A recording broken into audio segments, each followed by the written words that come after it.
Welcome everyone to Los Libertinos podcast. I am your host, Carlos Abelard, and this is Chingazos and Fire episode 51.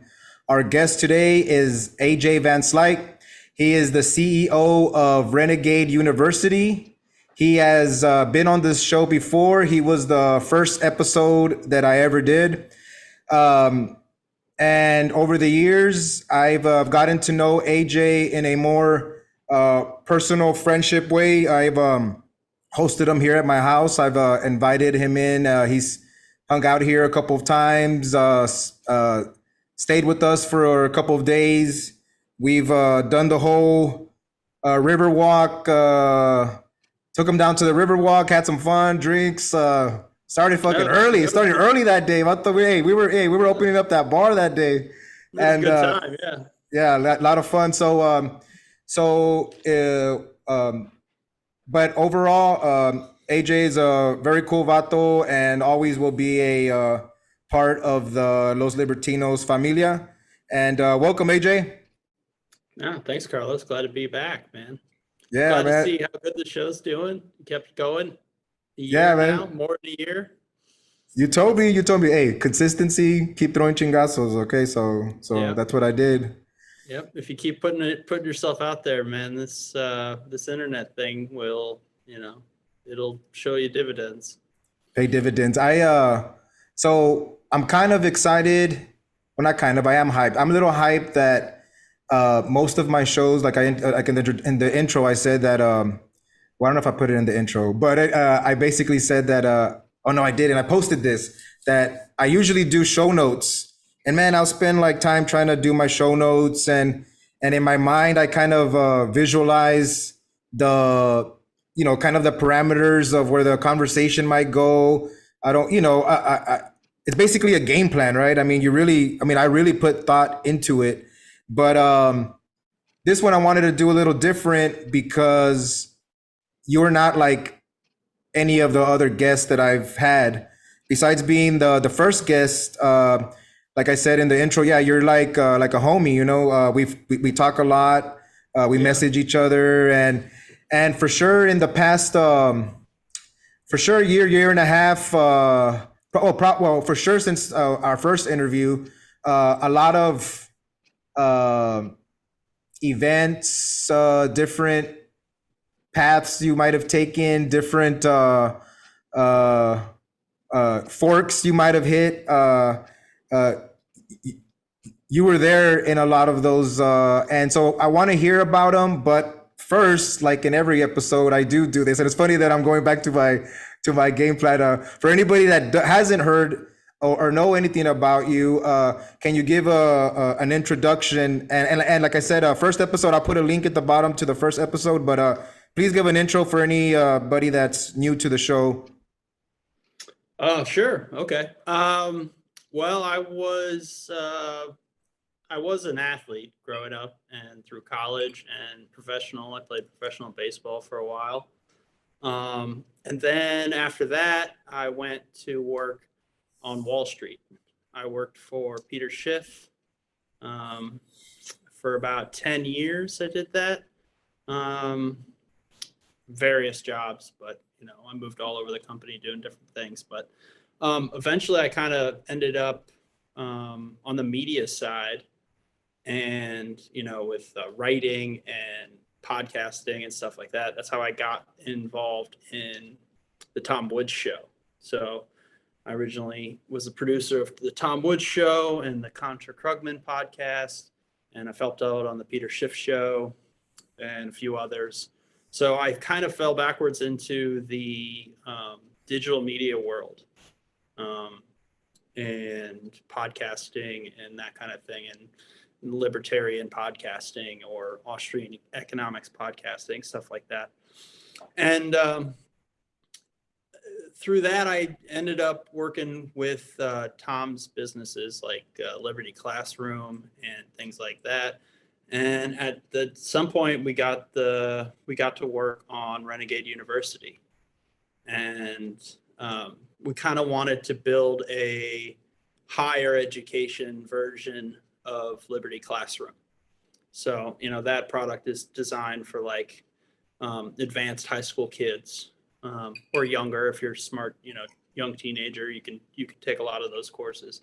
But I wanted something that was a little higher, a little more explorative, a little bit more out there in the sense of like, not just like, hey, what happened in 1913 to this country, not so much just learning specific things in history or learning specific skills in a certain genre.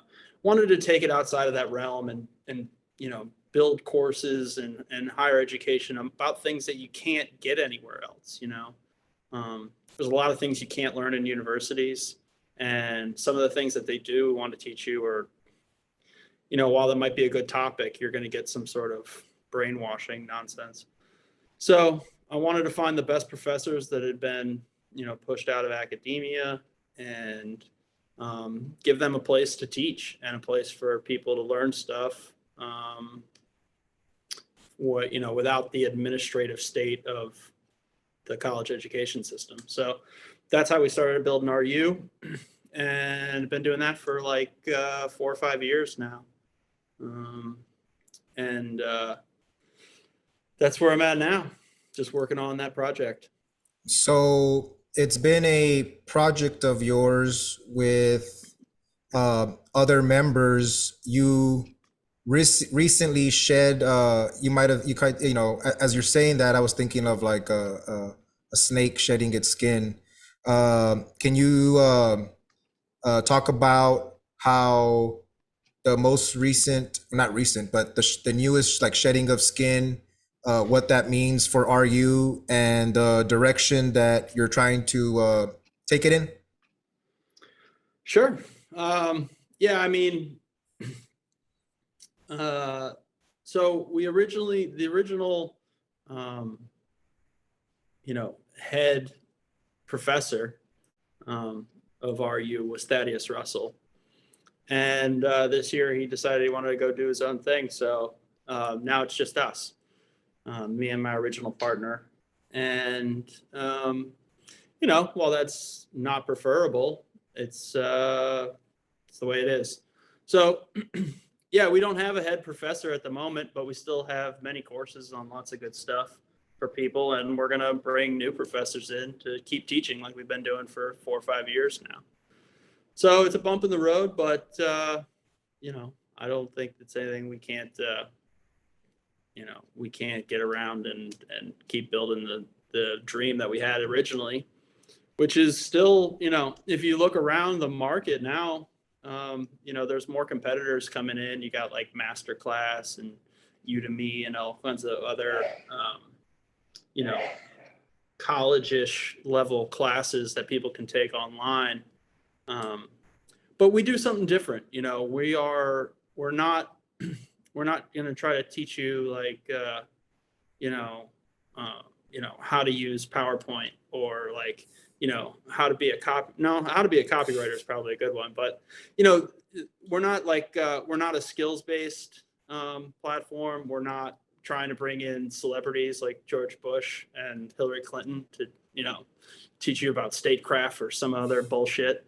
We want to really be an academic institution, a place where smart people that want to learn things that don't want to go to college can come and study interesting academic topics with other interesting people and really learn. Because that's where, you can go read philosophy on your own. You don't need a platform or a teacher. You can go learn it all in the library, or online free PDFs. There's so much information out there in the world. If you want to read it on your own, you can do it.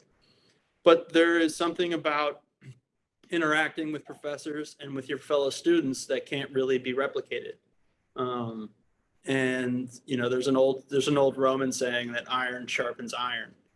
The way that you really hone skills, debate skills, writing skills, general thinking skills is through interaction with other people. You gotta butt heads with people, not butt heads, but you gotta be in an arena of ideas, out there flexing your muscles, just like working out or anything else. If you want to be good at something, you really got to exercise that muscle. And it's not that you can't do it on your own, you can, but there's something missing. And that's what we're trying to build at RU. Now, a little bit of the play in words with RU was Renegade. And like you mentioned, the head professor was Thad Russell. And a little play on that was because he had a book called Renegades Renegades in American History. Yeah.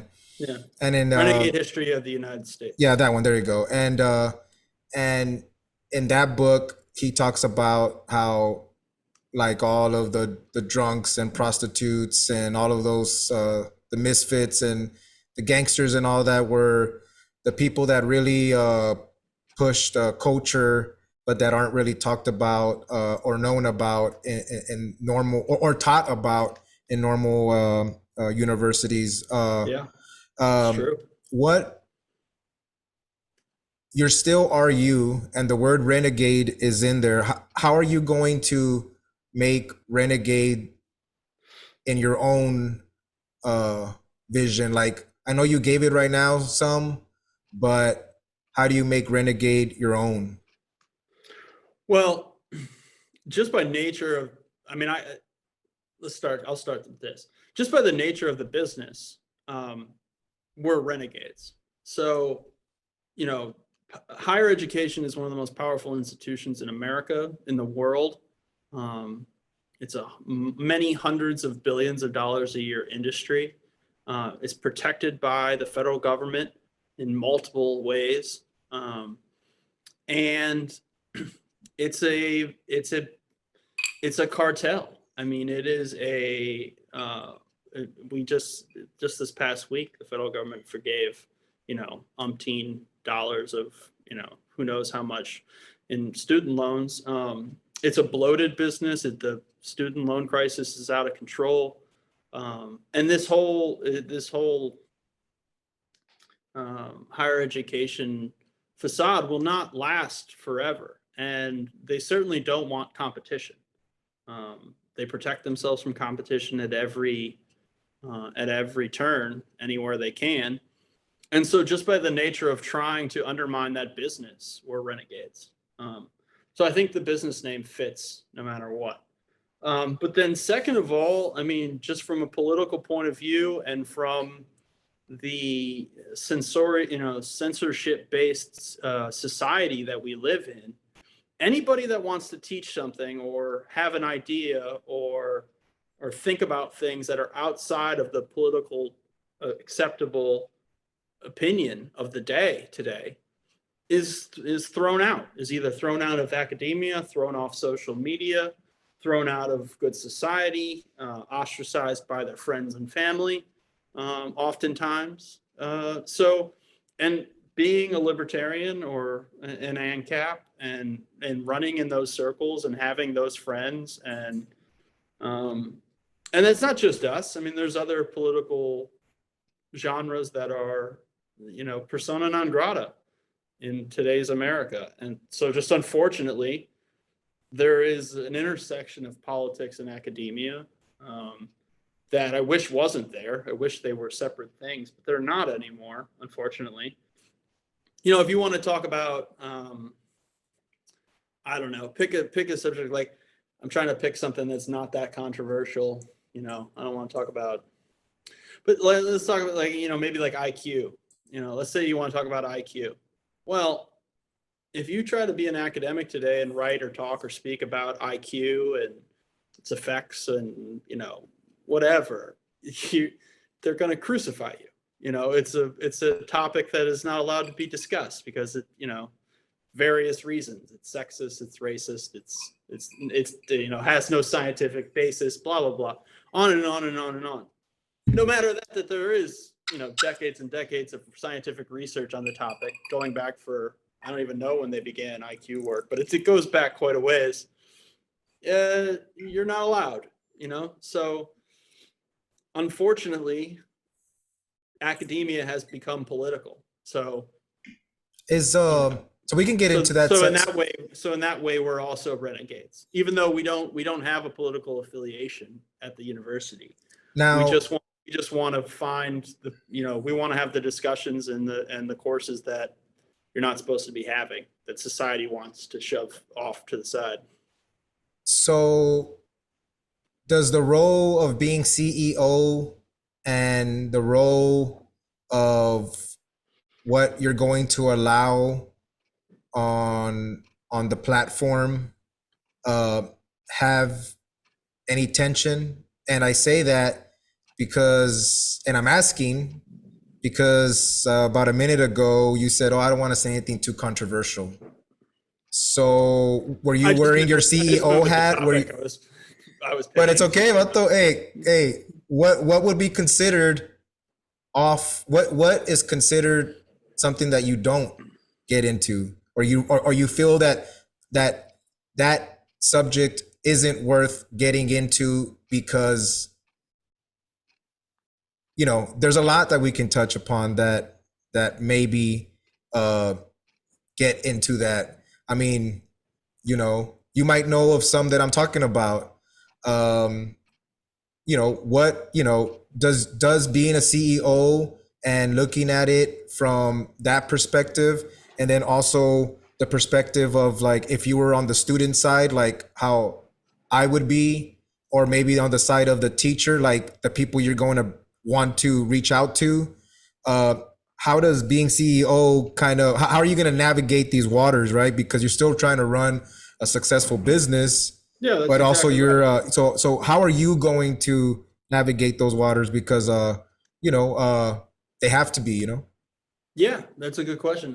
And to me, it's an easy question. I mean, the role of a CEO is to execute the plan, the business plan of the business, and to protect the business and to make sure that it is operating at its highest, its efficiency. It's meeting its obligations and seeking new streams of revenue and going, executing the plan of the board. And so from that perspective, I think it's easy. I'm trying to meet the needs of my customers, and I'll keep trying to meet the needs of my customers. But just like with any business, there's certain things that you don't do, you know?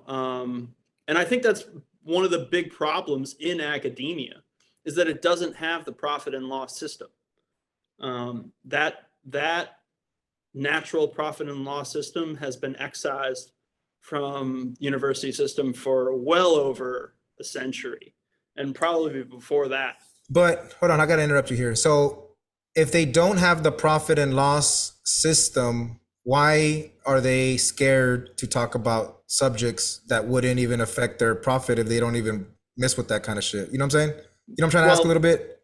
sure. Why are they more censorship based than an otherwise freer market? And also, And the like, we know yeah, this as like in the past, people would say, "Oh, in the past we used to talk about this and that," and like the trajectory of that type of education has taken I guess being censored more, or they tiptoe around the line, of what you can't talk about, right? Because it wasn't always like that, right? I mean, universities no, at a it's point. So different. I mean, so if you don't mind, kind of give the history of how we got to this point, but also then talk about why they don't. Because if they don't have a profit and loss, I would think that you're more free. I mean, if you don't, you're more free to talk some shit, right? I mean, yeah. Uh, well, yes and no. I mean, they are free to do as they please for the most part. But what they please to do is to propagandize and protect their income stream and their protected status. So at one, I mean, I'm not an expert in the history of the university system, but I do know that it was once a much more politically diverse place in before the 1950s and 60s. In after the American, cultural revolution of the 60s, many radical leftist people entered the university system, took over, and have basically had a monopoly on thought in the university system ever since. And because of that, and because they are not open to new competition, it's virtually impossible to start a new university. You have to have, billions of dollars or close to it. You have to have a campus and all of these things, and they're protected by government law that gives them accreditation, and allows them to basically keep out all their competition. So without competition, they can ignore certain things that they otherwise would not be able to ignore. And that's the case in any protected market, which is you can ignore certain parts of your customers' desires. You can ignore certain expenses. You can ignore. You have the option to choose the direction you go without loss, because loss doesn't stop you from changing direction because you don't have any. I mean, the university system has almost never experienced losses since I've been alive. The one time that they did was during the COVID lockdowns, and immediately following that, now they've been bailed out again. Because this giveaway is not really a giveaway to students, although they do benefit. It's a gigantic subsidy for the banks and the institutions themselves that made the banks that made the loans and the institutions that received the money. They don't have to change their behavior now. Whereas if they would have been left to suffer the profit and loss system, and millions of students didn't enroll in college in 2020 and 2021 for various reasons, some because they feel that the degrees are no longer worth the price, some because of the restrictions, some because maybe they don't want to be lectured to about their what do you call it, their privilege or their whatever. They don't want to listen to these types of college professors anymore. Well, then the university system would have had to change its behavior, and a lot of universities did close. When you say privilege, you mean white people? Yeah, white privilege or whatever they call it these days. Yeah. So yeah, I mean, they when your revenues drop and you're not a protected business, you have to look around and say, hey, what are we doing that making our customers run away from us? What are we doing that's what expenses can we cut? What new things can we do to generate new students? Well, they don't have to do that, and they've never had to do that in their entire existence. So I don't think that that's going to last forever. I don't think that the institutions are serving their their stated purpose for existing. So, which is to educate and prepare students for a job, a fulfilling academic life. They're out there on political and societal missions to reshape the world in which they want it to look. And I don't think that that's a profitable business model in a free market. Yeah, one of the things that I personally took away from being a student at Renegade University was the access to the professors, and for being somebody that only went to like community college for a couple of years, but wanted to hear ideas and to me was the interaction.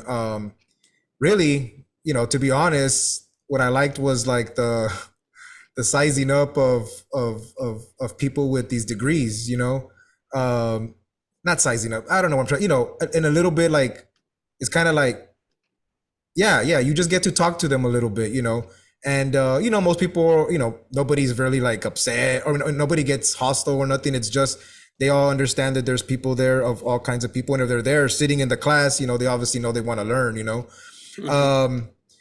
But yeah, the institution is, it gives off the impression that there's something extra special about these people with PhDs and yes, master's degrees and the like. Yes. And yeah, there's not, unfortunately, or fortunately, or unfortunately, I don't know how everyone want to look at it. There's not. It's not that they're not talented people, and it's not that they're not very educated and very smart in certain segments of academia. They are. Um, but as human beings, they are not. They are not priests. They are not gods. They are not infallible. They are not special human beings above and and higher morality than the rest of us.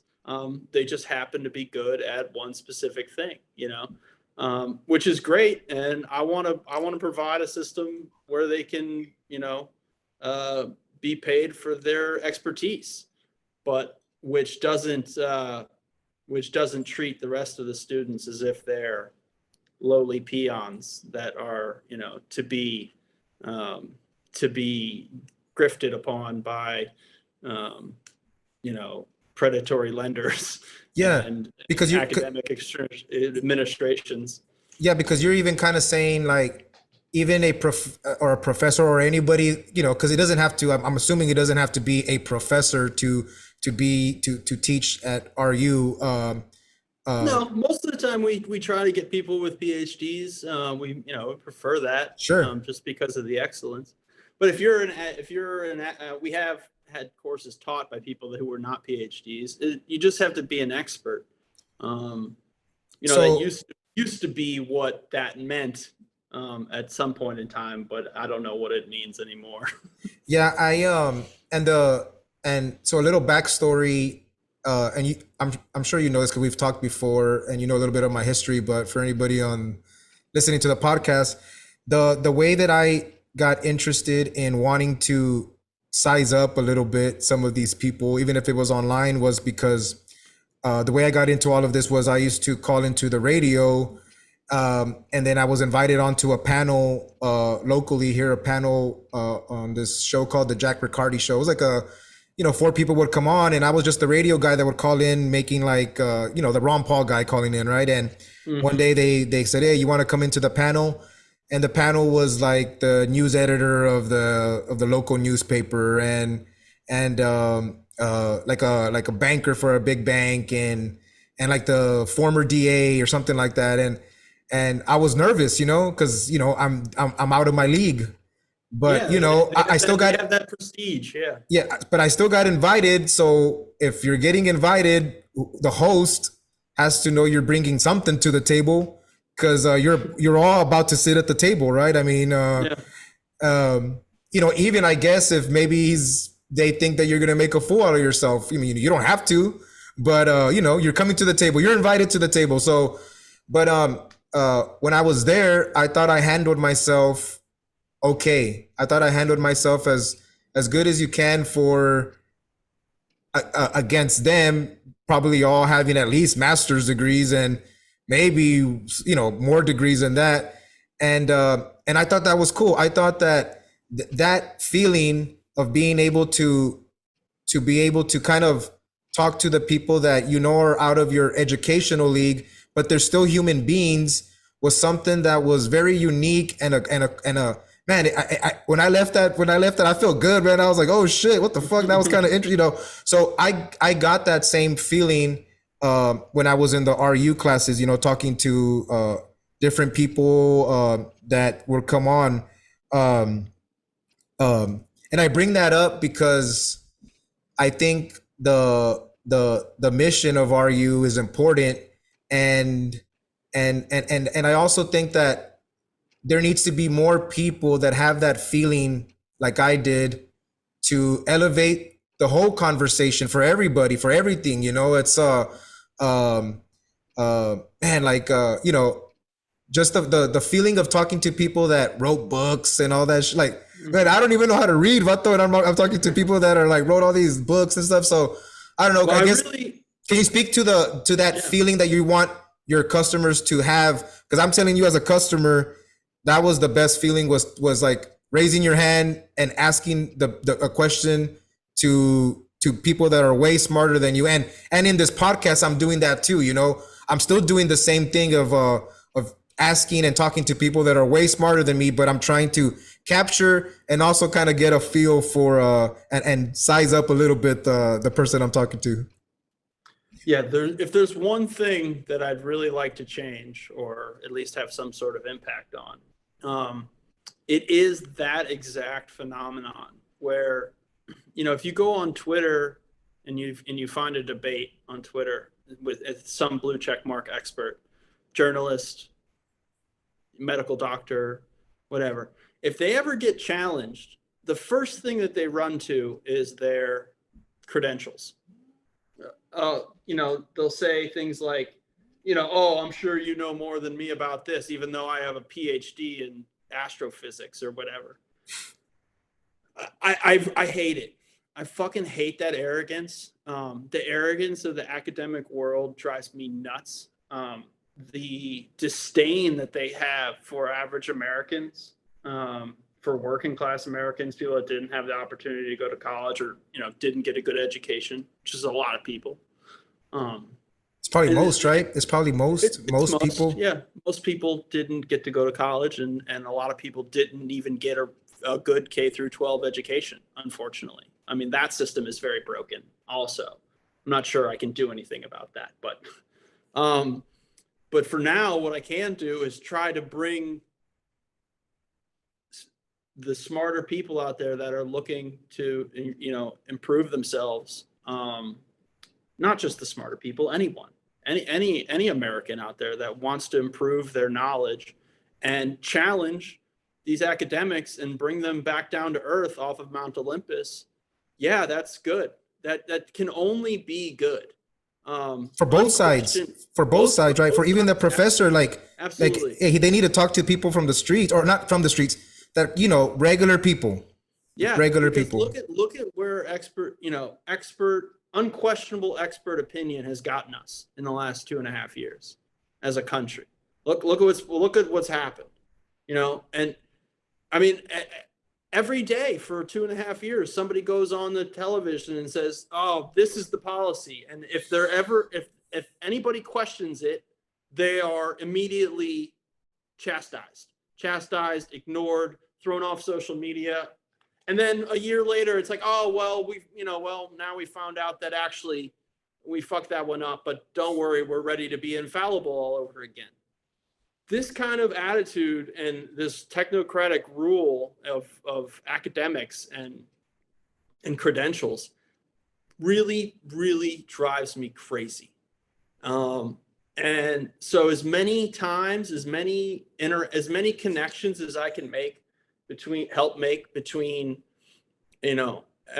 everyday working people, or you don't have to have a job, I don't give a shit, but you know what I'm talking about, everyday people that aren't in the academic class and the academic class themselves. The more that we can get those people interacting without middlemen, without the administrative state taking 95% of the money, yeah, that's what I want to do, because I can only see that as a basis for a better future. Like one of the reasons why Greece was a thriving civilization was because the academics of the time and the everyday people were walking around talking to each other every day. There wasn't an institution off in some college town where all the smart guys went and talked and hung out with themselves and only talked to other smart guys. They literally were in the town square, in the Agora, in Athens, interacting every single day with ordinary people, being questioned by ordinary people, and having to answer to ordinary people. Because if you can't explain yourself, I never heard that, man. Is that I never heard that. That's the way it went down, like that, pretty raw, like that. The Greek Agora, where the philosophers used to just hang out in the city square, right in the middle of town where the market was. Damn, right with all the action was at. And that's the foundation of Western civilization.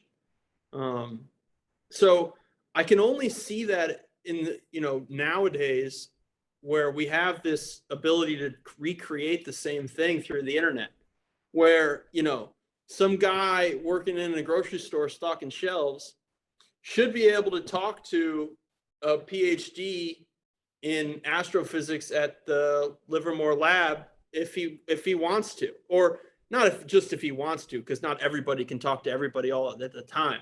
But if you show an interest and we build a system for that group of people to interact with each other, I can only see that as a basis for a better future.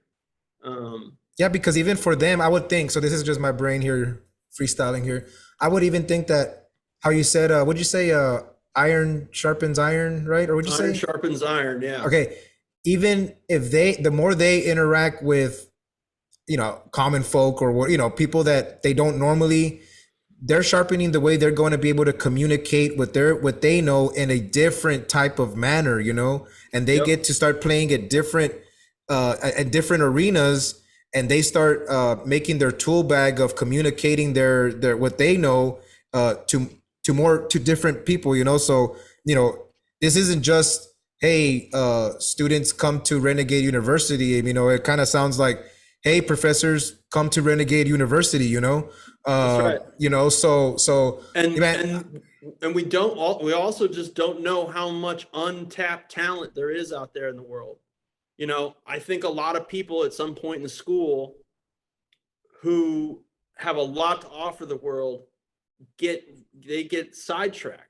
Maybe they don't like sitting in class all day, but they are just an excellent analyst at data, or maybe they're just a fantastic artist. They're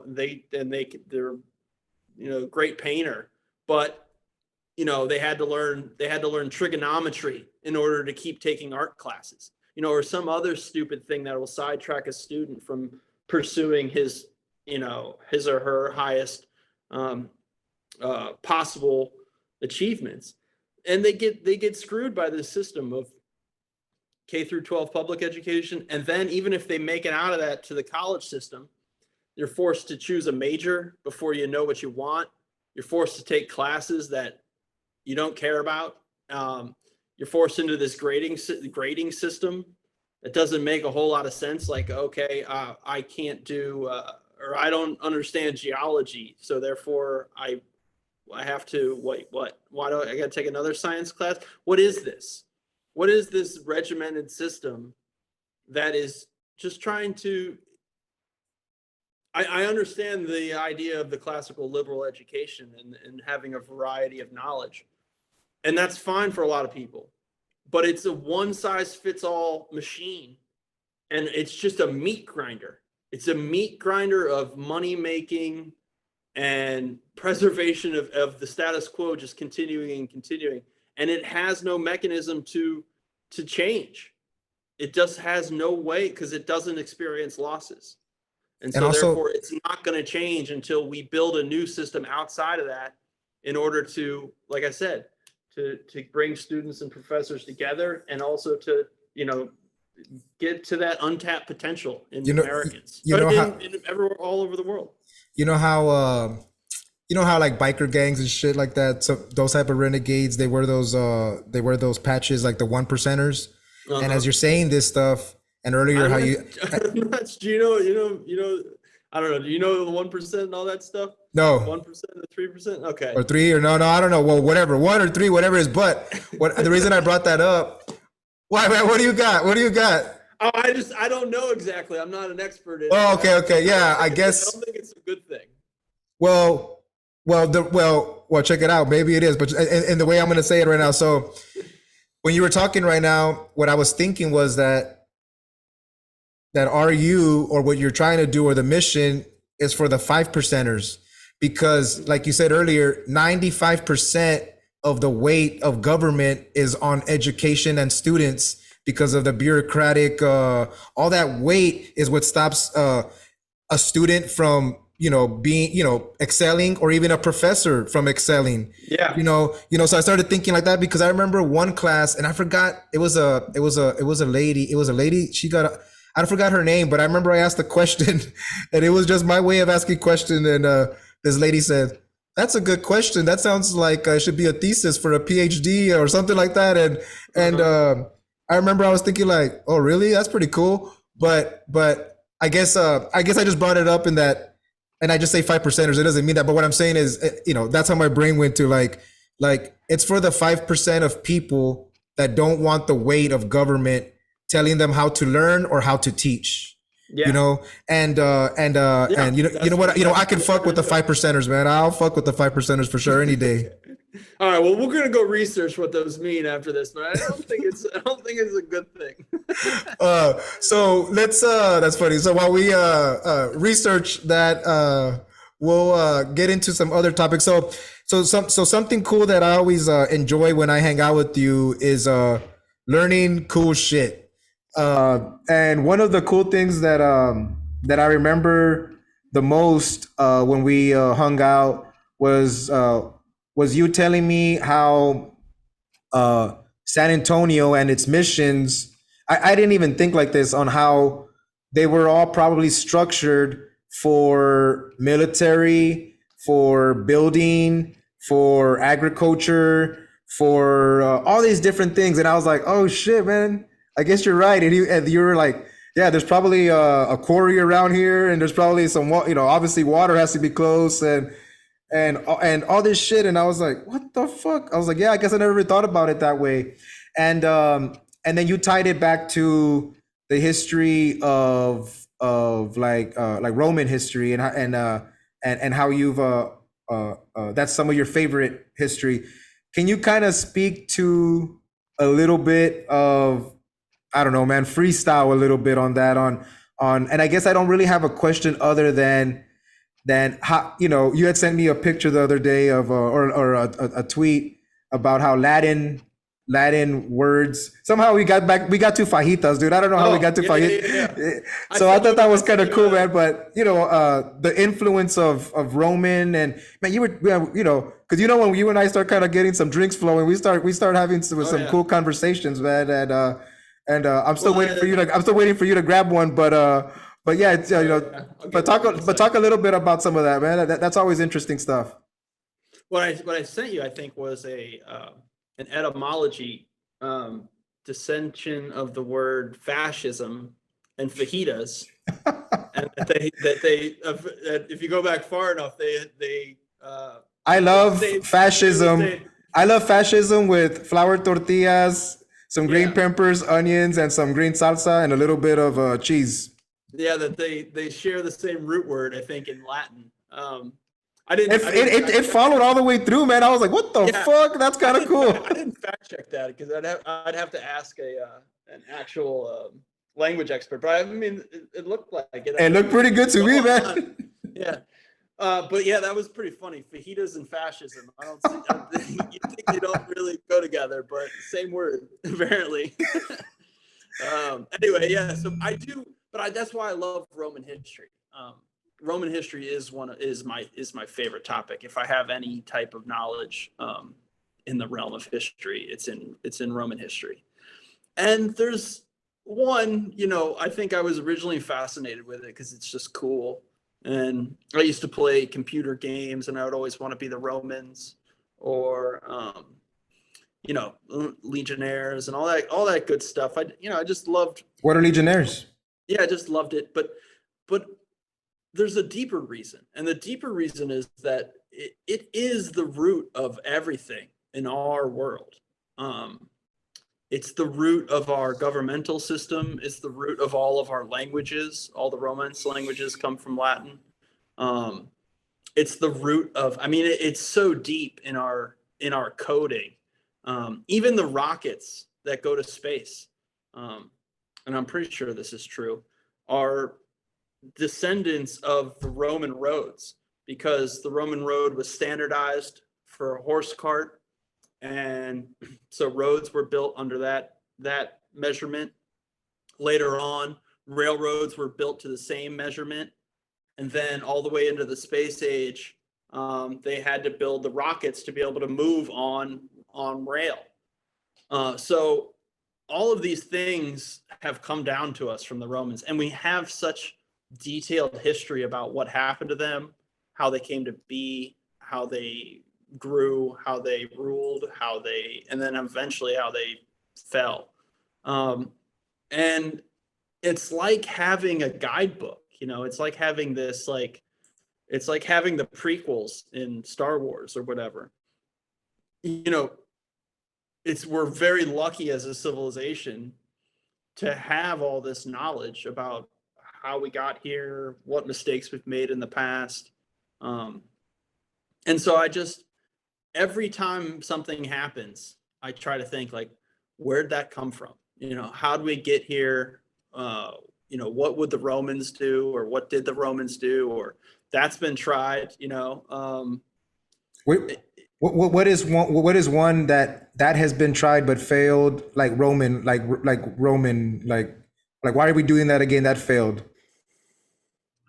Hey, what's up, everyone? Just wanted to tell you about some new products that palomaverdecbd.com is carrying on their website. We have these new 25 milligram CBD and 5 milligrams THC gummies. These things are puro lumbre.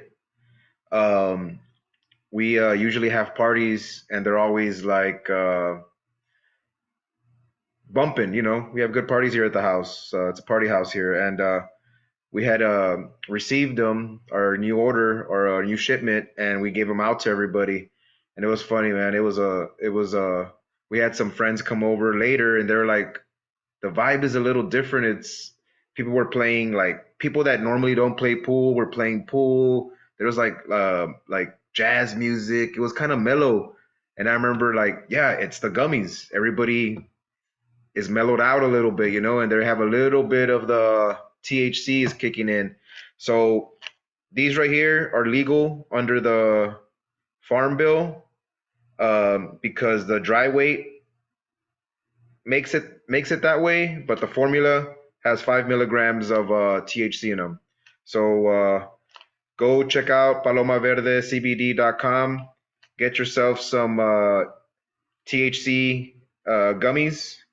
And don't forget to use the promo code Chingasos, CHINGASOS, to get 20% off your order. Go get yourself some of these new gummies. And we also have other new products.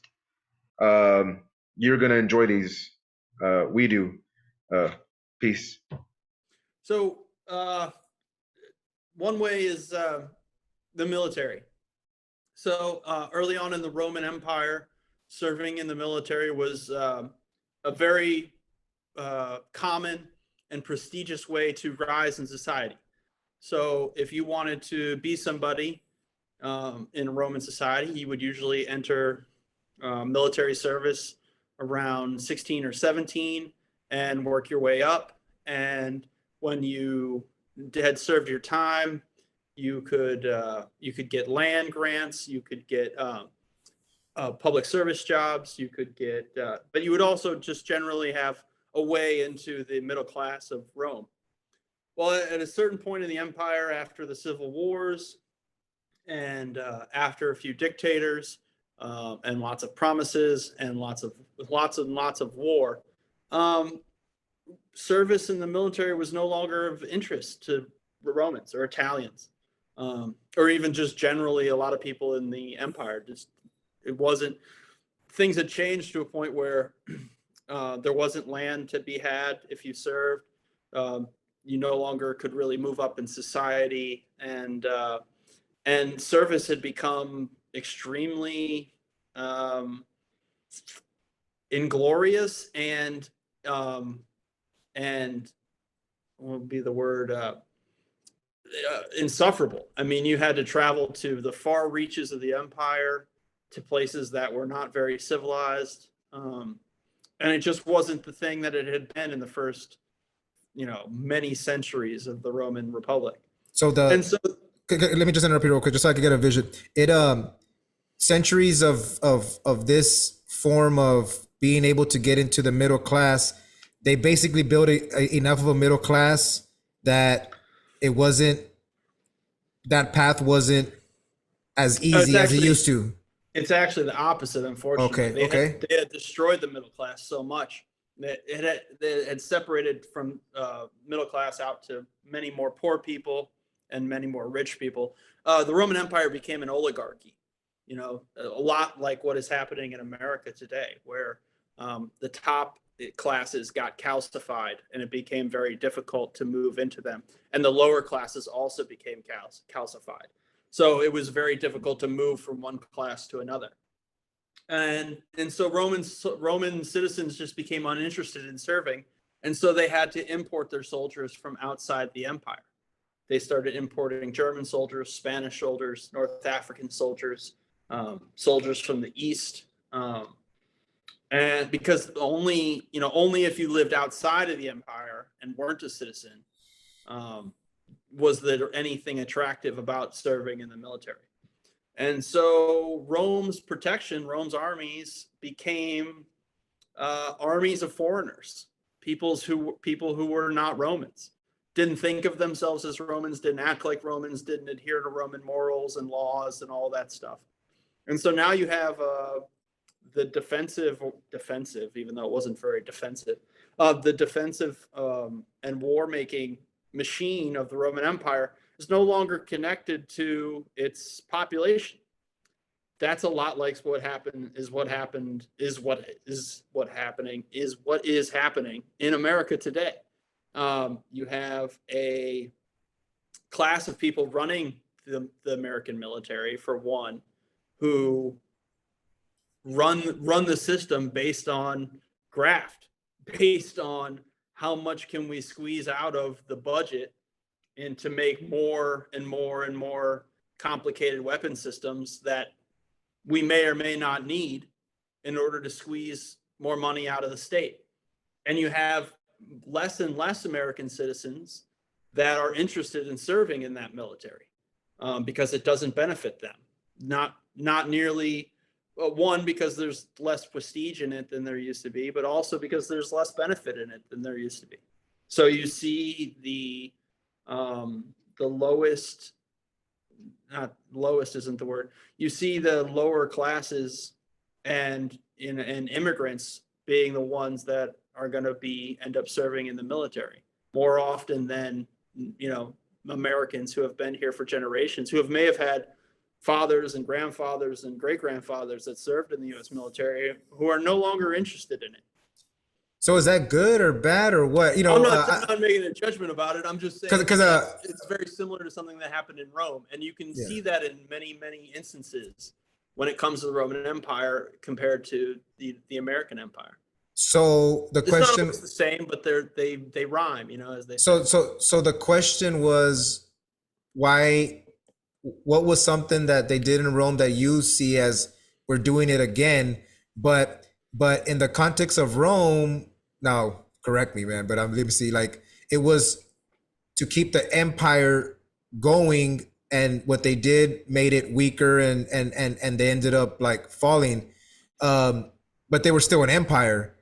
Is what they're doing, and if you're connecting it to now, a good or a bad thing? Like, I think I recently saw a tweet, man, I don't know who did it, and I forgot, I remember, but either was a congressman or a senator said, given this break, this $10,000 break to college students is going to lower military signups or whatever, and I was like, okay. I remember thinking, well, whatever, but is that bad or is that good?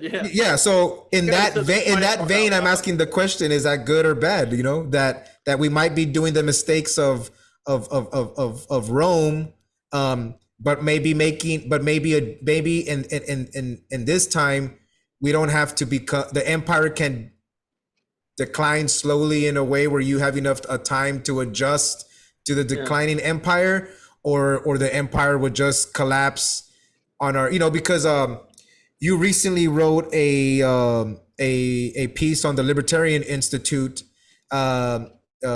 recently, like yesterday, and this episode will drop next week. So I'll put a link down so you guys, anybody that wants to check it out. But you were speaking to the basically the empire of and how we're running on like massive debt.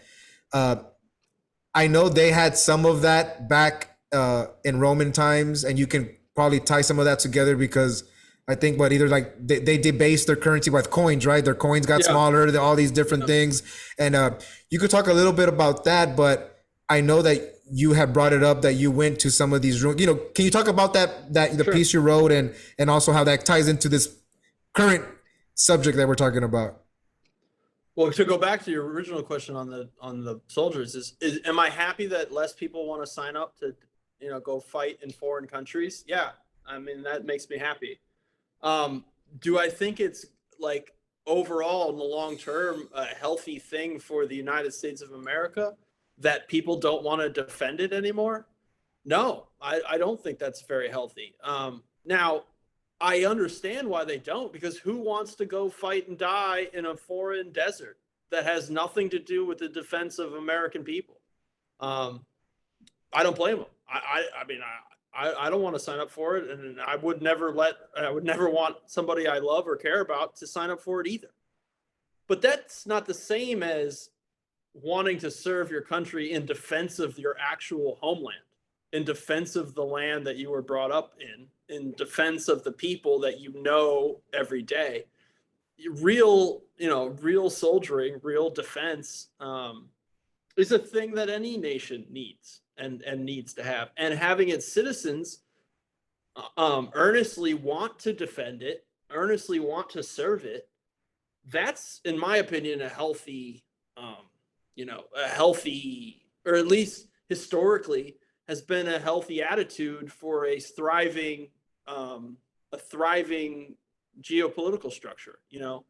So yeah, I'm hearing you. It's like you can have two lines of thought that might have a little contradiction, but they can still be true. They just have a little tension, but it doesn't mean that they have to be opposed to each other. But then signing up as a Roman to defend Hadrian's Wall in England is ridiculous, right? I don't know, man. Tell me what's up with this wall, man. Because the only wall I know is the one down here in the south over here. That was the far-flung part of the empire in the first, second, third century. That was the out. That was the far out. Out there. I mean, not only is it 1,500 miles from Rome, but it's across an ocean, and it's an island governed by cannibals and mystics and people painting the faces blue and all this crazy stuff. That was like the Afghanistan of the ancient world.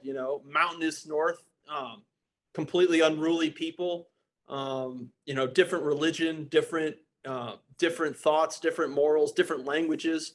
If you're a Roman soldier going to try to, defend some stupid wall in some stupid far-flung place, yeah, why would you want to sign up for that? That's ridiculous. It's no, and they eventually had to give up, just like we've had to give. The United States has had to give up in Afghanistan, and now they're giving up again in Iraq, because it's an unsustainable, stupid,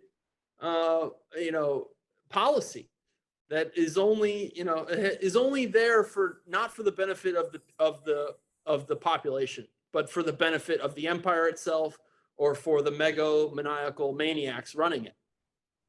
So I think that's very similar to today.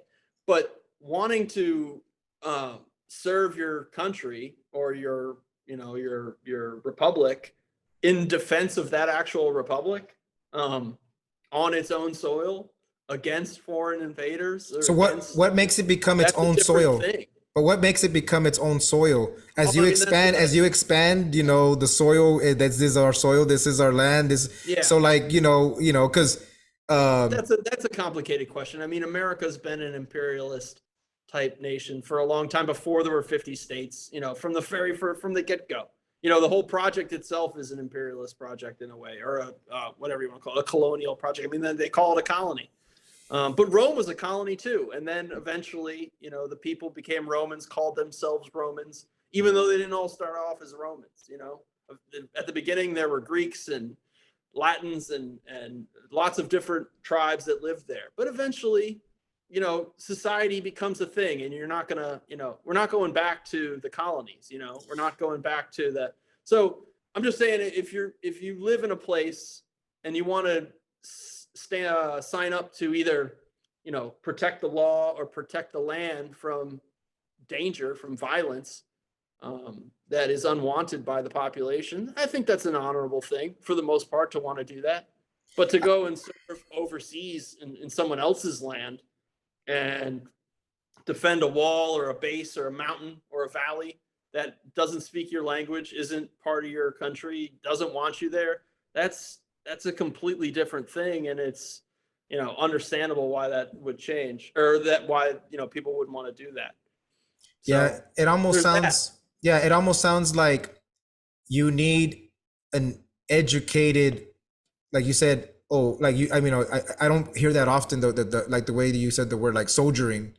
You almost need an educated soldier to say no to its uppers when they want to do something that is past the lands or past Yeah, the I saw a great tweet today. Really a great tweet. I don't know who put it out there, but the guy said, it wasn't Reagan that brought down the Berlin Wall, and it wasn't Gorbachev either. It wasn't any of the leaders that did it. What did it was the guy who was standing guard at his post with a rifle. When someone came up with a hammer, he didn't shoot that guy. That's what happened. Is some people came up and said, "We're tearing this thing down," and the soldiers refused to shoot because they didn't want to shoot their own citizens, and that's what brought down the wall. So that's a great example. But you asked me a bigger question about the debt and what it's like, the difference between Rome and now. yeah, to your piece, related to your piece. Yeah, to my piece. I just think that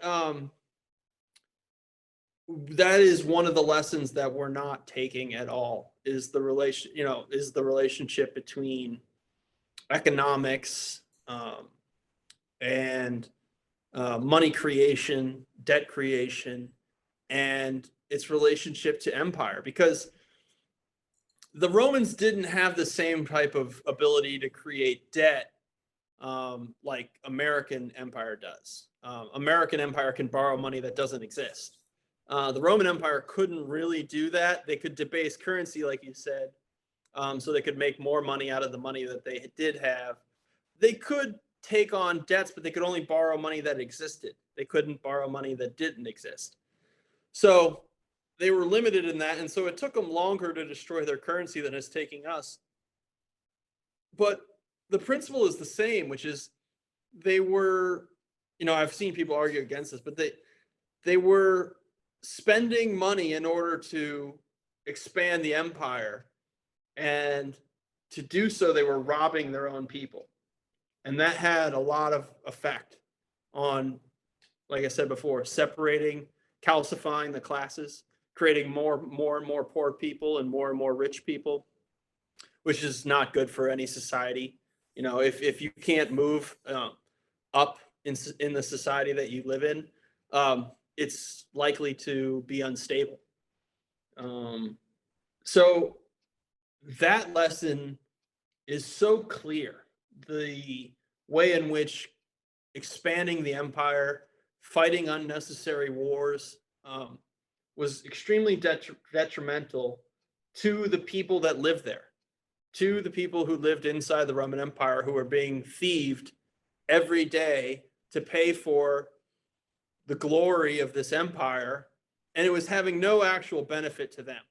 They never saw the battles. They didn't know where these places were. It had no tangible benefit to their lives. They didn't get increased goods or increased services or better lives. They just got poorer. And that's exactly what's going on in America, is that America is spending unbelievably ridiculous amounts of money in places that most Americans can't find on a map, don't care about whatsoever, where Americans are dying, and if they come home, they often kill themselves. And the people, and what's paying for it is the robbery of the average American worker and his savings, and the savings of everybody who saves in dollars. And it's just making our society so much worse in so many ways on a daily basis. And I don't see anyone who wants to fix it. I just don't see any leadership in this country that has any intention of making it right. They only seem to step on the gas and make it worse day in, day out.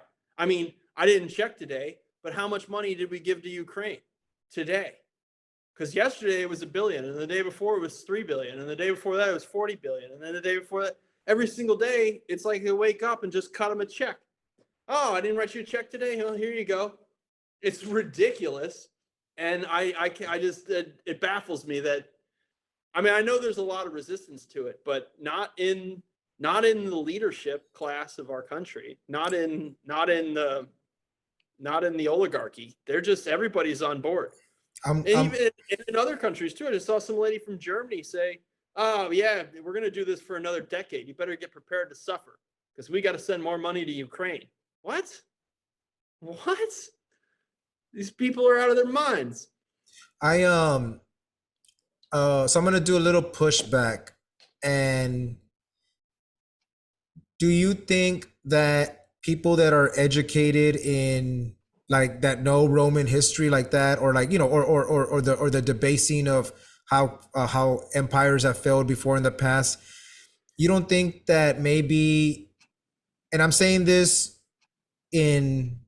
with the glasses that I have on are this, man. So these are my Ron Paul stuff, man. And here we go, because I know this is Ron Paul's been saying the same stuff forever, since the 76, gold standard, the empire is gonna fall, war is gonna, all this stuff, right? And at a certain point, he can say it automatically, and I don't think it's his intention, but he knows that he has an audience that will eat this up because it sounds right and it's on principle right, and the lineage of it being right goes all the way back to Roman, to that, like what you're saying, but it hasn't happened yet. And I wonder that the difference, and I'm just thinking this right now, man. It's great. I always like talking to you, man. It's always cool shit, man. Especially when we already got some drinks going, man.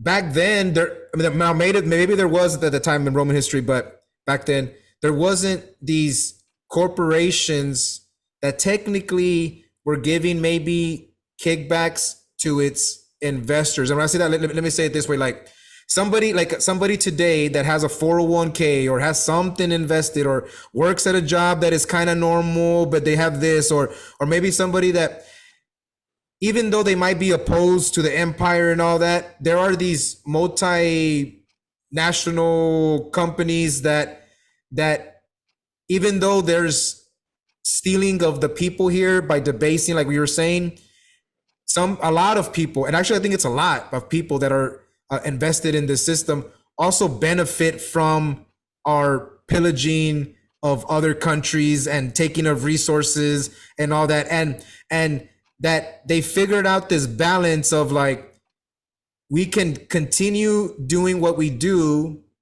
and I say we, like the United States as the empire, and have this balance of the market, because the market right now is at 30,000, right? And Obama came in at 8, and all. So like, there's this like weird kind of balancing act that, as long as that kind of stays okay, not okay, as long as it stays reasonable within the political of the wrestling of the Republicans, Democrats, as long as the show is okay and people can still make a little money. Because I know you said earlier, right now, there's not a way that somebody from the bottom can maybe go up.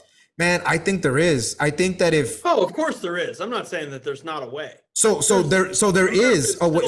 So there's still a way that somebody can still, even in today's system, can... so in Spanish, we say, se ponen las pilas. So se ponen las pilas means, even though it doesn't translate right, it basically translates like, put on your batteries.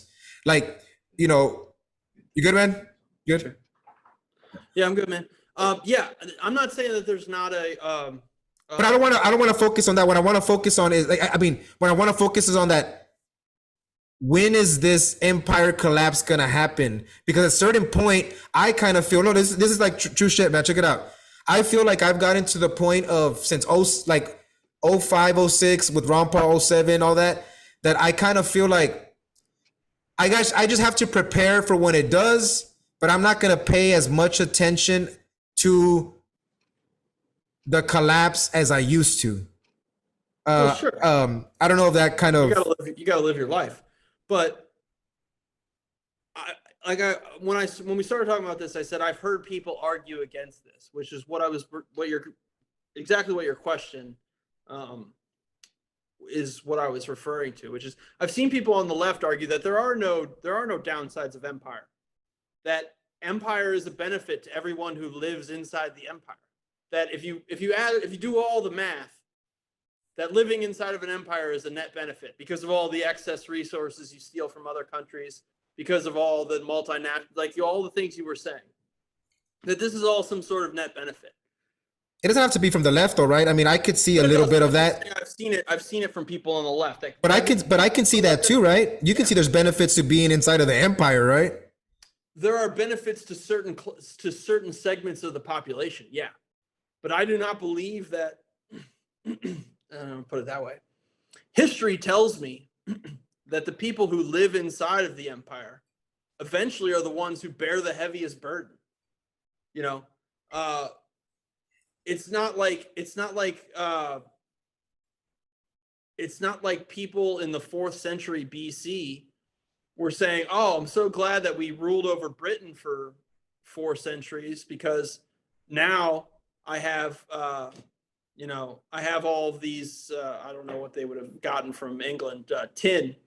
We have all this extra tin around that we stole from the, no, there is no better way to allocate resources for everyone than through free exchange. Any force introduced into a system of economic exchange is a maladjustment. It is a negative benefit to everyone. So, sure, when the American empire overthrows a South American country, do certain corporations get certain resources cheaper than they otherwise would have? Sure. But there's a huge expense to whatever cost it was to overthrow that country. There is a negative externality on that country itself. Its democracy is ruined, or its ruling government is ruined, or whatever.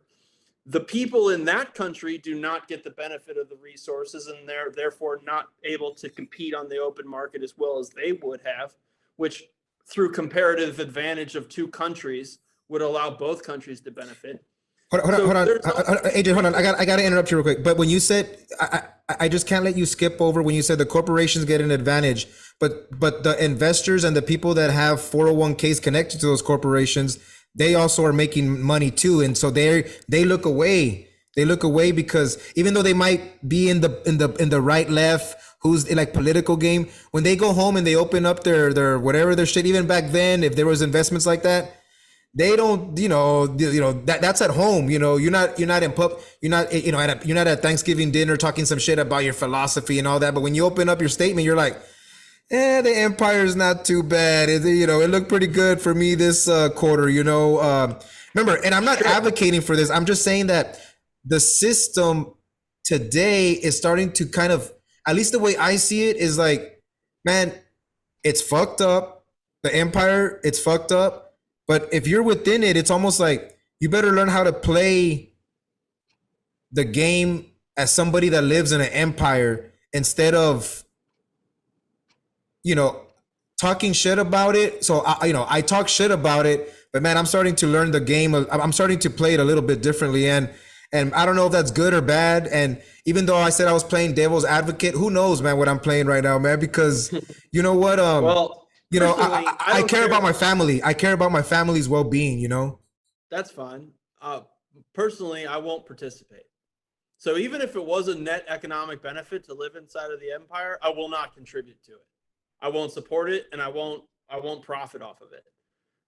If I, can avoid it. It's in some ways it's unavoidable. I mean, I don't know where the cobalt in my car comes from or wherever.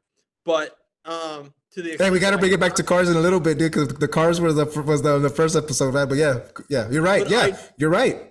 I don't know of any serious economist that would argue that it is a net benefit to live inside of the empire economically. The cost to run the empire will always exceed the economic benefit of running it. It's just an economic fact. Check this out, dude. Check this out right now. Oh, good. The drinks are flowing on my end, dude. You know, I start talking like so. So check it out. You know how we kind of. So this is a thought that I haven't.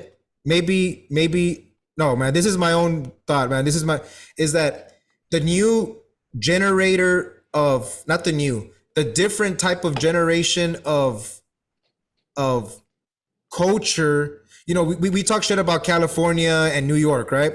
But they're the ones that are generating the pop culture that comes out to the masses. Because why would in Roman time, you could tell me, well, they did that too, but they keep lending us money, man. The whole world keeps lending us money. Why do they keep lending us money unless they feel that they're betting on somebody, unless they're making a good bet that maybe you know what I'm saying? Like, why do they keep lending us money? You know, even our China and or people that you would consider not threats, but say what? That's coming to an end. Those countries are slowing their lending to the United States dramatically. They're building new lending systems. I don't know which country it was, but some country just started issuing bonds in yuan instead of in dollars. And that's a trend that has already started for many years now, and it's going to continue to accelerate. But the reason that they do it is because they have a gun to their head. They don't have a choice, really, because if you don't, for the entire post-World War II world, if you didn't do the bidding of the United States, which many countries decided to try and not do, they found themselves not in power the next week. And they found themselves at the end of a rope or up against a wall or, with a red hot poker up their ass. So the rule of the United States is not some liberal democratic order. It's the rule of the gun. It's exactly what Mao Zedong said, which is all political power flows from the barrel of a gun. Well, the United States has always been the biggest gun since the end of World War II, really since the end of World War I. But since World War II, you either did what the United States wanted, or you tried to hide under the umbrella of one of the other two superpowers, which was Russia and China. And that worked to an extent for some countries, but for the most part, if you weren't under that umbrella, you had to do the bidding of the United States. And the very few countries that rebelled are the countries you know about because they were overthrown. Chile, Colombia. So at the end of that barrel of a gun is still a guy on the wall, right? Like you said, right? How we said earlier. And I think once California and New York starts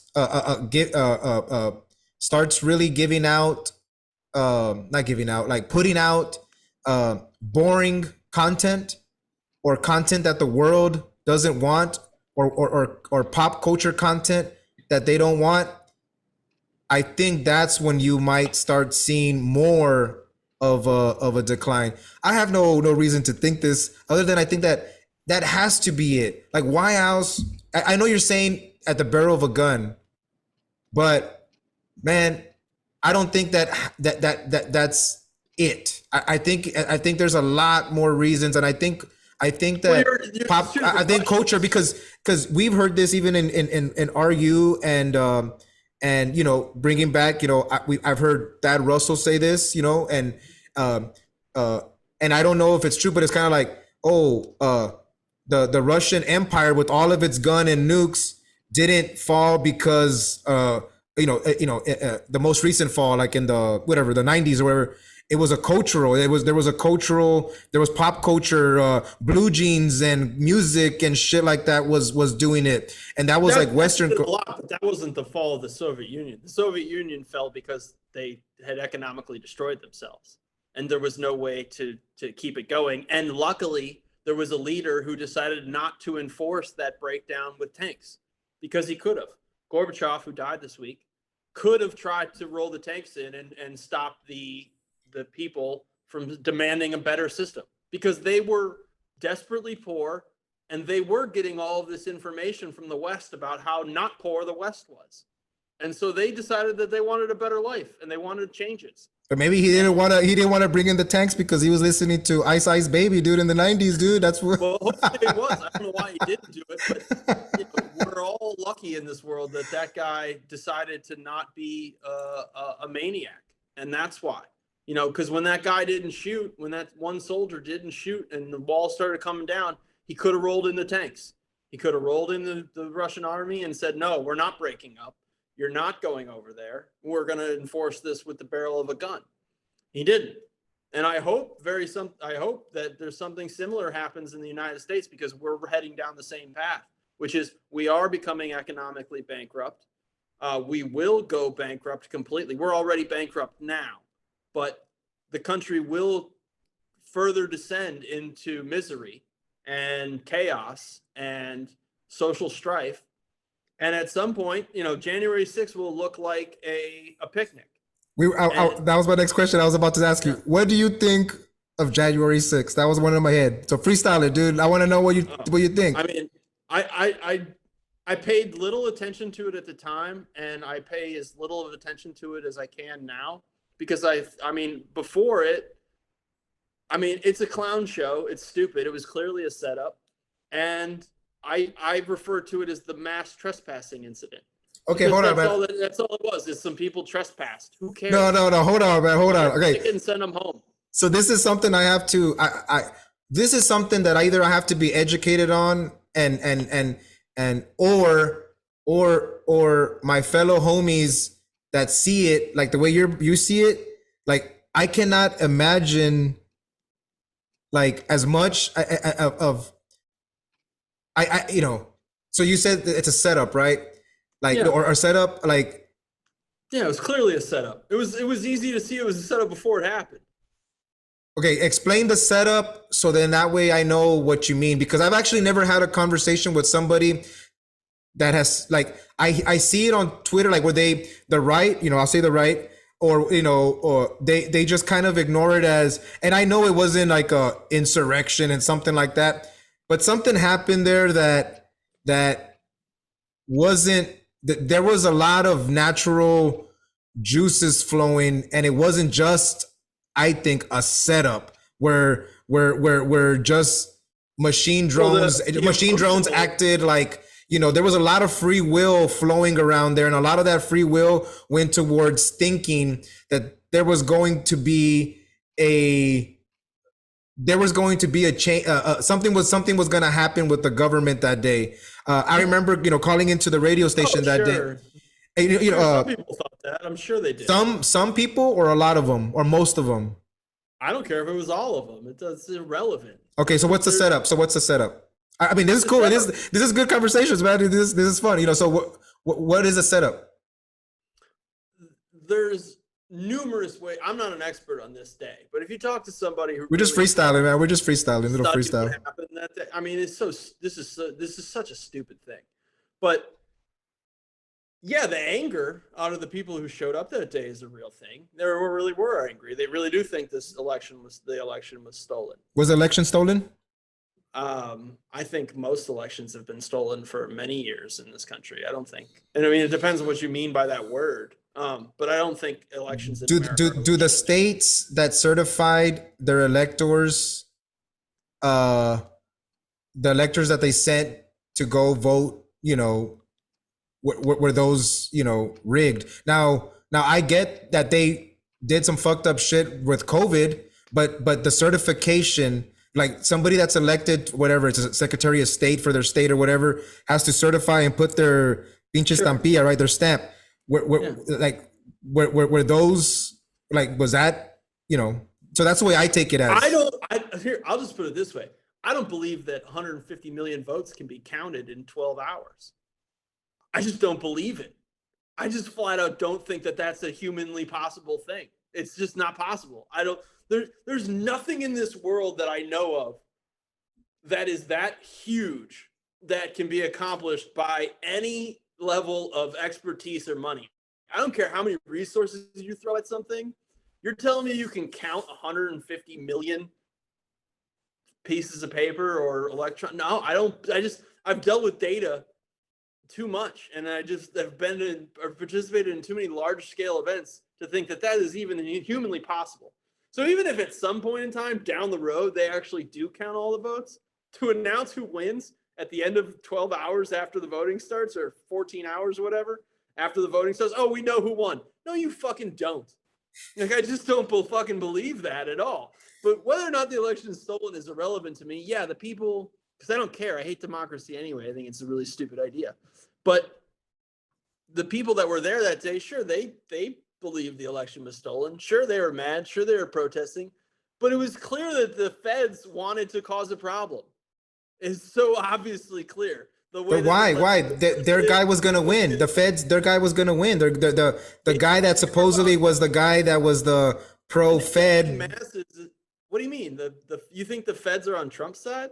No. What I'm saying is, why would the feds that the Biden was gonna be the one that was gonna have the ceremonial victory? Why would they want to have set up the Trump people for what? That wasn't the inauguration. No, but you know what I'm saying. You know what I'm saying. You know, they were gonna the electoral college was gonna vote. The ruling elite want to demonize the part of the pop. No. But that day, for what? They already won. Winning technically is not the same thing as winning the hearts and minds of the country. Okay, that's different. That's a different take. Yeah, completely different. Like getting your, officially winning the election. So what? Nobody actually gives a shit about that. I mean, it's like Stalin said, who cares about how people vote? It's who counts the votes. But it sounds it sounds like a risky situation, man, because when you see these riskier. No. What I'm saying is, for them to do that, it sounds risky because people were really trying to get in. You saw these videos, right, where people were what were they going to accomplish? But at any point, somebody could have just they could have just like gotten. Like, not everybody in there was an agent of the state. Some people were there naturally, like they were free will. And if they would have, let's just say they would have got somebody, like nobody politician would have got caught, right? Who cares? What do you mean? Who cares? What is it? I mean, who cares? Like the worse that anybody does anything, the easier it is for your narrative that these people are demons and need to be ostracized from society. But they were willing to sacrifice some of their players for that. Yes. Some of those politicians, and they would have gotten caught. And over a population, you do not give a fuck about life. Okay, so who's making those chess moves then? I don't know, man. They don't invite me to the meetings, but it's clearly a system that is designed in order to exert control and demonize anyone who wants to be free. Yeah, but you got to start then, like, who's making these chess moves, man? Because that sounds like a lot of pieces to like, do you think, and I'm not speaking to, like, remember, like, I'm sure maybe you haven't seen these videos, but these motherfuckers were like scared, thinking that the people were going to revolt and fucking kill them. These congressmen that were crying in the, they were fucking freaking out, right? Though, they thought some shit was about to go down, and I don't think that was fake on their part. So if it wasn't fake on they're not involved. Okay, so we got to speak, like, who's moving these pieces, because we gotta talk about, because the administrative state, the deep state, the real power in Washington D.C. that doesn't get elected, that never gets voted out of office. A congressman could be in office for 2 years and then he's gone, or he or she. They don't get invited. Not all the time, right? Because some of those are they're there forever, right? Aren't they mostly there? Some of them are, yeah. Some of them are there for very long periods of time, and obviously we should do something. I don't care. Salud, AJ. Salud. You got me talking about a subject that I don't give a fuck about and I don't like. I don't like politics. I don't like talking about congressmen. I don't give a fuck what happens to them. I want to abolish the entire federal government. But I want to get, okay, so we're past that. I want to get to the heavy players now. To the heavy players. It's the part of the government that never gets unelected. that doesn't go away. The military-industrial complex. In 1947, everything that had to do with national security was put behind a wall. The National Security Act 1947 is what created classified information, and everything that has to do with making the United States empire run and continue and move forward, the inertia of the American empire is put behind that wall. That's the FBI, the CIA, the Department of Homeland Security, the NSA, and about a few other dozen departments, along with the United States military, the Air Force, the Navy. All that stuff is behind the National Security Act. It is protected by law from inquiry. It is protected by law from the Congress itself in many ways. It's protected from the President of the United States sometimes. These are like the black budgets, right? Where they have like black budgets and shit like that. Black budgets. They deal drugs. They overthrow countries. They kill people. They do extrajudicious murder in foreign countries. They've even drone bombed United States citizens. They are untouchable. Nice. Untouchable. Okay. And the system is designed to make it that way. And the only thing that they care about is maintaining the power of maintaining their own power. The same thing that every Roman emperor only cared about, and the Roman oligarchy only cared about, was maintaining their rule and their power. And that's exactly the situation we have today.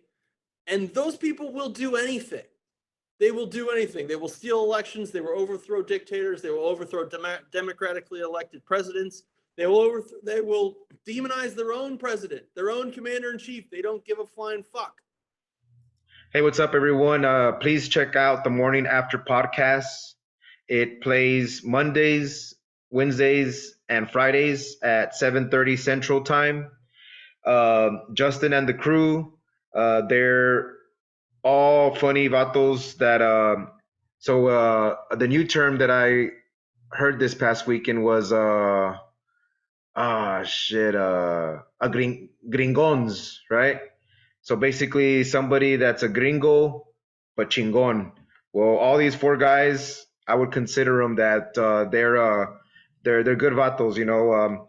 They take the subjects that are the current news that's going on, and they like to turn it around and give their perspective, and it's funny.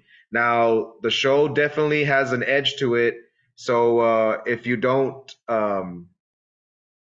if you like a show that's very clean, then this might not be your show. But if you like some funny, edgy kind of content in the mornings, then check out the Morning After podcast. Justin and the crew, you'll catch me on the chat there, because I like to be in it. And I've been on the show a couple of times. So yeah, good vatos. Go check it out. I'll put a link at the bottom. Go subscribe, and I'll see you there. Peace. You know what?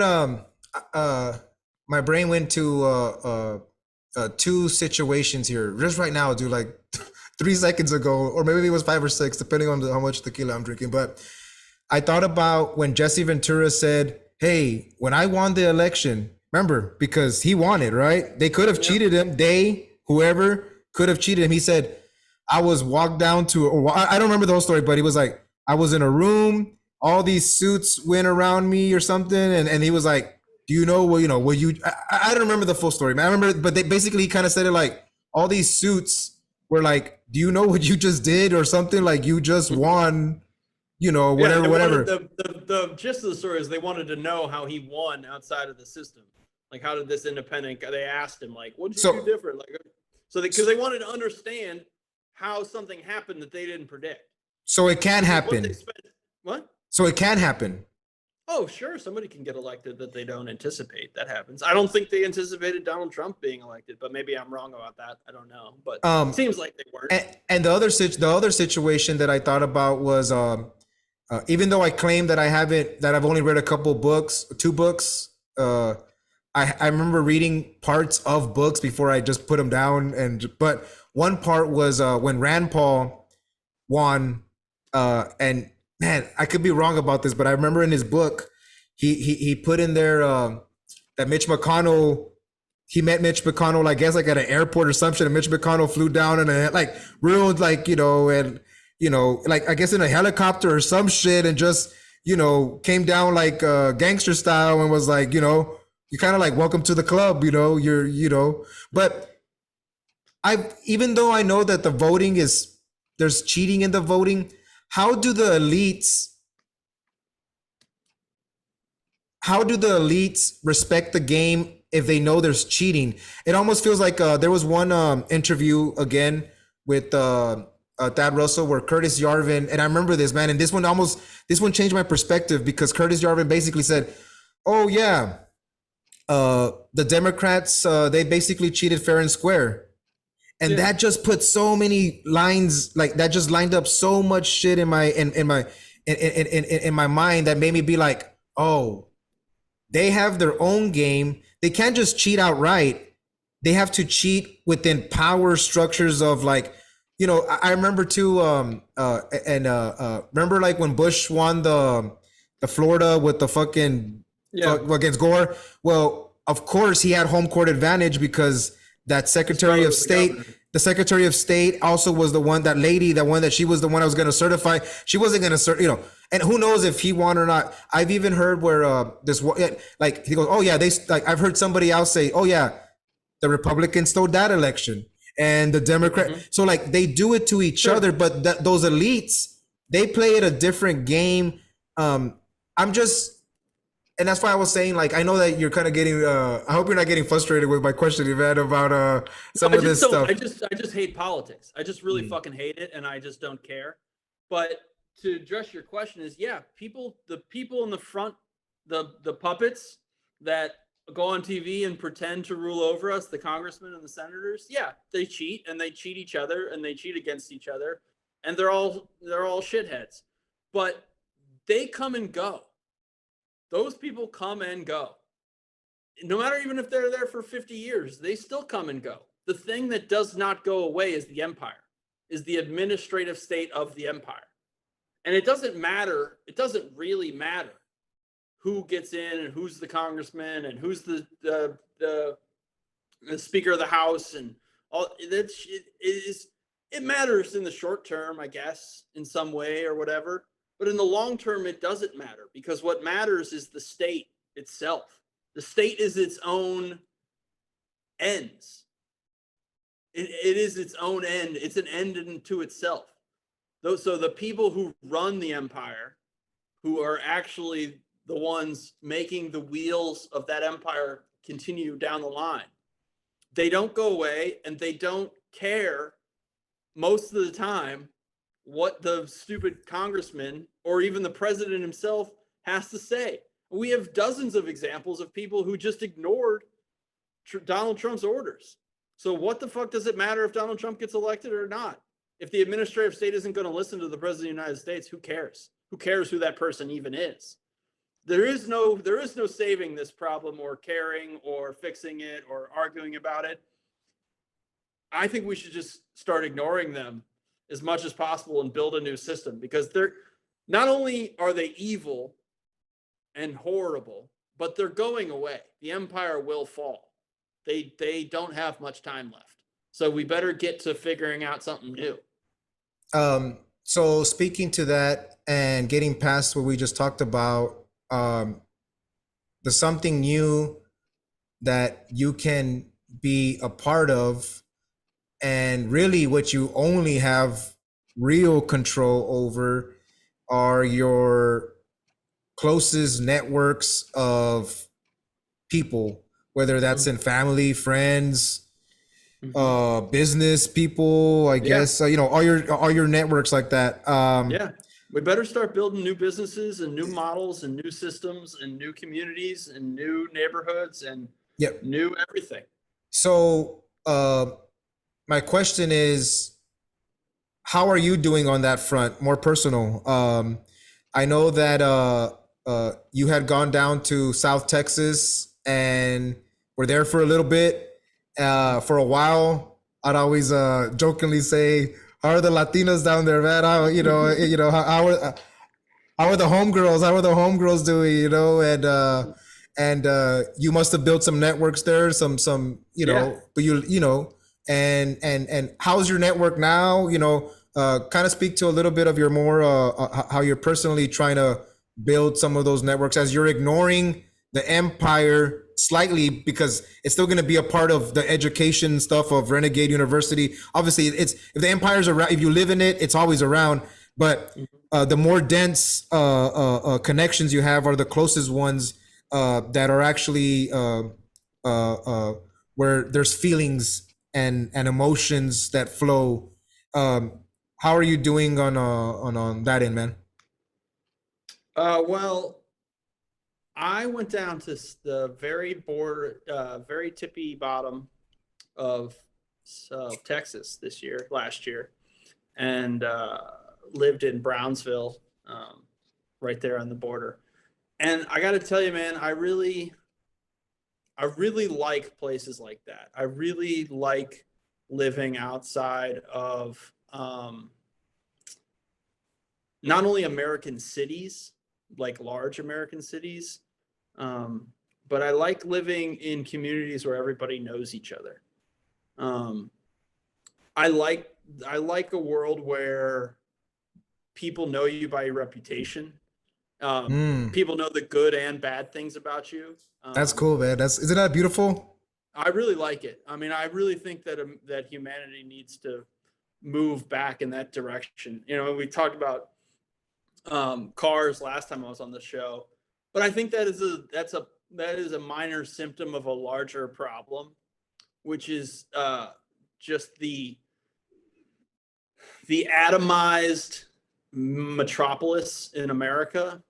I think is a horrible place to live. I currently live in one. I live in St. Louis, where I'm from. Explain But that again. Atomized metropolis. But I like living. I like driving 5 minutes away to my in-laws and driving 1 minute away to my mom's. But I probably wouldn't walk to my in-laws if I had to walk. What do you mean yeah, atomized metropolis? I mean that's atomized I never heard metropolis. that before. I never heard it like said like that. I don't know if it's a phrase. I just made it up. Atomized in the sense of like you live amongst 8 million people, but you don't know your neighbor, right? You don't actually know anybody that you live near, even though you live in this gigantic, mega city. You actually don't know anybody. You know the guys at work, right? But you all live 40 minutes away from each other, right? Or maybe you know the people at your church, but your church is four neighborhoods over, or 30 minutes away from where your actual house is, right? So nobody from your church knows anybody from your work, and nobody from your work knows any of your neighbors, and none of your neighbors know anybody else that you know at all, right? Whereas if you live in a town of 10,000 people, everybody knows everybody, right? I mean, not everybody knows everybody, but pretty much everybody knows somebody that knows you, right? Or when you meet somebody, you say, "Oh, you live on, Is that a good you or live." a bad thing? Is that a good or a bad thing? I think it's an essential thing. I think that cities are. I think that the technocratic future is a really bad road. The technocratic mega city, atomization, individualization, all that. Like, I think this is the wrong road. I mean, I think it makes people unhappy. It's incredibly stressful. I find it very unfulfilling. That's just me. I mean, I'm sure some people find that awesome and good for them. I'm glad it exists that they can go do it. But as a species, I think it's a bad road to go down. I think we gotta get off that road and get away from it. Technology, like, I mean, the addiction that people have to their phones. Um, I just don't see a future if we keep going down that road. Are I just you don't. are you so Not a human future. I've never read any of his work. I watched some of the movies about uh or on the right they'll make jokes about oh Uncle Ted, you know Oh yeah, Ted uh Kaczynski. uh Do you know any of that of his work and what Yeah, he might have said that of that has value outside of him taking it to violence? You know, like yeah, there's like because without even reading any of his work, I'm hearing what I've heard or read on comments and shit like that, like a little bit of what you're saying, like of like, well, I know his but I don't have thesis. no I don't have no knowledge of it, you know. I haven't read his manifesto. I've looked at it, but I've never read the whole Okay, thing. see, I've never even looked Um, at it, but I know that there's something to do with technology. You know that it's but his thesis, yeah, his thesis is that technology is going to destroy humanity, and that we have to get away from it. But he was willing to commit violence in order to stop it. That's ridiculous, in my opinion. I just can't. I don't believe that you can improve the future through violence. I just don't. I mean, if there's anything that's going to make if it and even if it could, because you can change the world through violence, but even if you could get what you wanted out through violence, it's a hollow victory. It's a pyrrhic victory. It means nothing. It doesn't make the future better because now you just exist, or you just are in power because of force. That's not a better future. That's just replacing one system of tyranny with another. So I'm just against his solution. But the idea that technology is not a net win all the time, I also don't agree with. I mean, I think that any technological improvement is a net benefit for everybody. But it still doesn't change it doesn't address how we choose to use the technology. Like, we can understand how to build a nuclear weapon and not build them. We can understand how to build a mega city and not live in them. We can understand how to build highways and not put them through the middle of neighborhoods, right? We can understand how to do lots of things and choose not to do them. So I hope that just as we go down the road and technology advances, that people just choose to live in a more simple, and simple is not the right word because nothing's going to be simple, but in a less hyper driven, um, you know, non, what's the word? look, check it out, man. So Maximizing, maximizing the technocratic future, like making everything uh, as industrialized and atomized and segregated and computerized as we can possibly make everything. I don't I don't I don't so I don't so see that as a good choice for so civilization. so earlier when I said is that a good or a bad thing between the 10,000 person city and you know, I live in San Antonio. I think I don't even know, man. It's like 2 million probably, like with inner city and out. No, not That's a two big million. place. No, wait, it's probably more. I don't even know. I don't even fucking know. Anyway, it's Chingon, right? Well, it's like a top 10 population city or whatever. Yeah, it's a big place. Um, when I said good or bad, my brain went to, is that a good or bad thing? Because in a 10,000 person city where everybody knows you, there can be haters where the I Sure. knows you becomes they perceive you as a as negative. And in a Sure. and in a big city, you can have connection. So like, you know, when I hear you talk about technology, okay, so okay, so even for the people out there that listening to this conversation, and I know you know how I talk. My brain sometimes makes all these weird connections, man, and I don't talk clearly, but I'm gonna try my best here. Um, when I hear the word technology or things like or things that have to do with that, or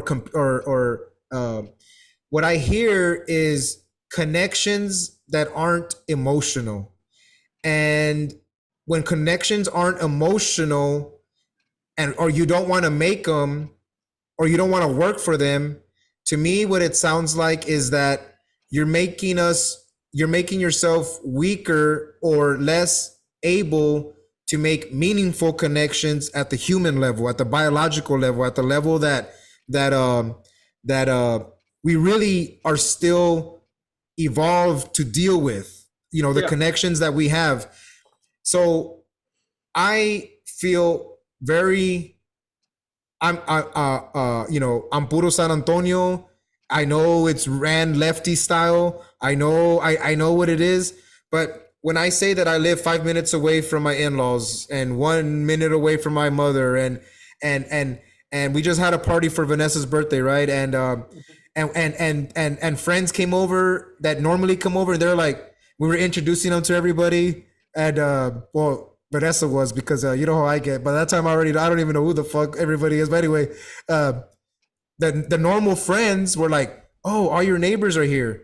All your, So we strategically make connections with our closest neighbors, our closest we invite our friends over to party. We live close to our in-laws. We live like, that was all strategic from our, and nobody taught us this. It was just natural to be like, to keep these connections tight. And I wonder that, and I had this thought while you were talking, was that some people emotionally are either not skilled or might have come from homes where this was not around, or for whatever reason, man, where when they have an emotional reaction to their hey man, I get fucked up with my in-laws, vato. People Yeah. don't do that, and there's a reason why, because I purposely wanted to build a connection with my in-laws, because I wanted to make my wife happy, because she loves her parents, obviously. Yeah. That's not that complicated of a thought. I didn't have to get a PhD and all that shit, even though I know there's PhD people that do not think like how I'm thinking. But man, my life is okay, man. Just having these connections, even though I'm living in this technocratic. I know where San Well, Antonio's heading, but you live on the outskirts, but yeah, I'm not. kind of. Yeah, but I'm not saying you can't build a community in a city. You can. I'm not But saying if you can't can, then everybody can. If somebody can, then a lot of people can, and they Sure. don't for some reason. Okay, that's what I'm saying. They don't. You can. I'm not saying it's impossible. I'm just saying that most people that live in major cities don't find that community. They don't find a tribe. They don't find a church. They live a very isolated life where they don't know anyone and no one cares about them and they don't care about anyone else. Why It is that? makes, I don't know why, but it makes people cold. It makes people angry. It makes people short tempered. Um, it just is not. It's you don't. You might find people that are happy in cities and really enjoy city lifestyles, but I don't think that they're. I mean, I can't judge other people, but I think you'll find that a lot of people that live in major cities are very unfulfilled. And they're very unfulfilled because they don't have that thing that makes them human, which is a community, a tribe, or whatever, that they get positive feedback in and they find a purpose in. Purpose is a major factor in human happiness. And working a 9 to 5 job in a major city with, a very small or non-existent community is a very unfulfilling life for most human beings. And they just don't see the options. They don't see any other option. They just think it's normal. This is what we do. This is what our civilization is. And while I don't know what Ted would say, Uncle Ted, Theo or Theo Ted? I think he had a point. I think he had a very good point that the thing that is doing this to us is technology. And choices, human choices. I mean, the technology doesn't make us do anything, but technology leads to tends to lead to this further atomization, this further separating of human beings from each other. Into smaller and smaller units. So we deal with with each other as data, and not as like, Yeah. right, like, we just Yeah. further and further separate ourselves from each other, until we're all living in the Matrix world, like eating bugs in a pod, just being economic producers for some machine. And I think that that's a road we should try to avoid. So the first time we talked, I was nervous. It was my first podcast, and my first podcast You're show. not nervous anymore.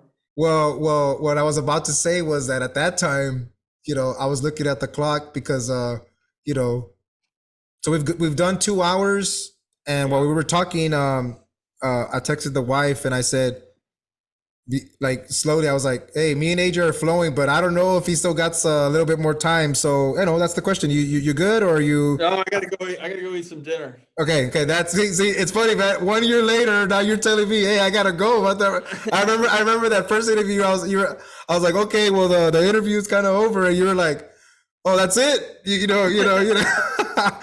All right, man. That's perfect. So, thank you for coming on. I always have a lot of fun talking to you in this format. I have a lot more fun talking to you personally because we get to freestyle a little bit differently than on the show. Thank you for having a drink with me. I know that maybe you didn't really want to, but I know that you're down with the homies. And cheers. Oh man, salud, homie. Salud, always salud, man. And please plug in and talk about the future of RU and tell where people can reach where RU is going, and just freestyle here at the end, man. Sure. RenegadeUniversity.com. We'll be bringing you new courses and continue to do the same thing we've always done, which is, connect professors and students and try to find the most interesting, enlightening things we can, put them out there for you. Perfect. For anybody that is listening, go to Renegade University, sign up. I believe in the mission. I'll be there, and you'll see me. We can be students together as we learn a little bit. And man, thanks for coming on. And hopefully, it doesn't take a year to do the next show. Maybe maybe it does. But when it happens, hopefully people tune in to the third time we get to talk. Peace, man. Peace, buddy.